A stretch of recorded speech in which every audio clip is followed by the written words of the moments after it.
माँ Saraswati coaching centre में आपका स्वागत है। आइए क्लास 9th का क्षेत्रमिति का इम्पोर्टेंट क्वेश्चन है।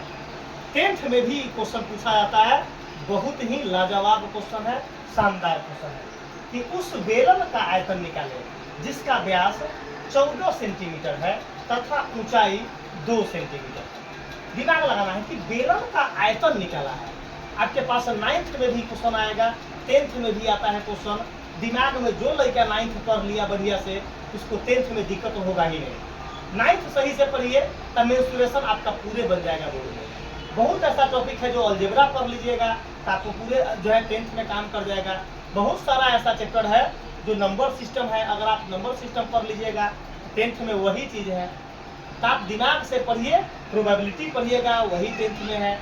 जो दिमाग से अगर जो लड़का 9th सही से पढ़ लिया तो 10th में मैथ में कभी दिक्कत ना होता। साइंस जो 9th में पढ़ लिया बढ़िया से, SST पढ़ लिया तो 10th में क्या है, ऊपर डबलिंग है। तो 9th सबसे रीढ़ का हड्डी होता है। 9th व्यर्थ नहीं गंवाना चाहिए, सही से 9th पढ़िए, 10th आपको आसान पड़ जाएगा। आइए, बोला है कि बेलन का आयतन निकालने के लिए तो रफ में हम क्या जानेंगे कि बेलन का आयतन का सूत्र होता है πr²h। कि रफ में करेंगे। सबसे पहले हमको दिमाग लगाना है कि क्वेश्चन पूछा क्या है। तो बेलन का आयतन निकालने के लिए बोला है कि जिसका व्यास 14 सेंटीमीटर है तथा ऊंचाई 2 सेंटीमीटर है। तो हम जाने कि भाई बेलन का आयतन निकालना है तो बेलन का आयतन का सूत्र होता है πr²h। मतलब r चाहिए त्रिज्या, h चाहिए। तो r देले है कि नहीं, तो r न देले है तो व्यास देले है, व्यास से r निकल जाएगा, ऊंचाई देले है। अगर r और h मालूम होगा तो इस फॉर्मूला में क्या कर देंगे, पुट कर देंगे, तो हमारे बेलन का आयतन निकल जाएगा। आइए पहले क्वेश्चन में कौन कौन डाटा दिया हुआ है उस डाटा पर गौर करवाइए। व्यास दिले है 14 सेंटीमीटर, तो हम सबसे पहले लिखेंगे व्यास। व्यास बराबर 14 सेंटीमीटर। अगर व्यास दिया होगा तो त्रिज्या उसका आधा होता है। त्रिज्या क्या होता है, आधा। तो हम सबसे पहले त्रिज्या क्या मारेंगे, त्रिज्या को ही क्या बोलते हैं हम लोग, r बोलते हैं।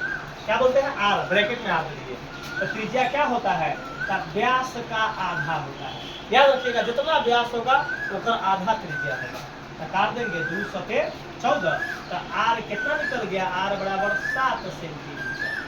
r का वैल्यू हमारे पास निकल गया। चलिए अब ऊंचाई देले है 2 सेंटीमीटर।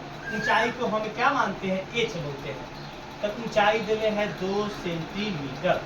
डाटा हमारे पास r भी निकल गया, h भी आ गया, r और h। अब इस डाटा में क्या कर देंगे, पुट कर देंगे तो बेलन का आसानी से निकल जाएगा आयतन। आइए निकालेंगे।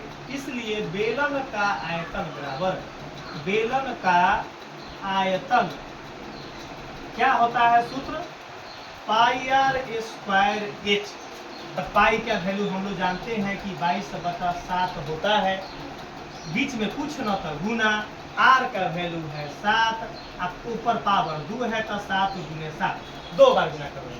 और बीच में कुछ ना है तो गुना, h का वैल्यू है 2। दिमाग से काम करना है, देखिए कैसे बनता है। 7 से 7 क्या हो गया, कट गया। 7 से 7 कट गया, तब 22 में 7 से गुना कर देंगे रफ में। 22 में 7 से गुना करेंगे, 7 × 14, हासिल 1, 7 × 14, 1 15, 154। 154 में अब 2 से करेंगे।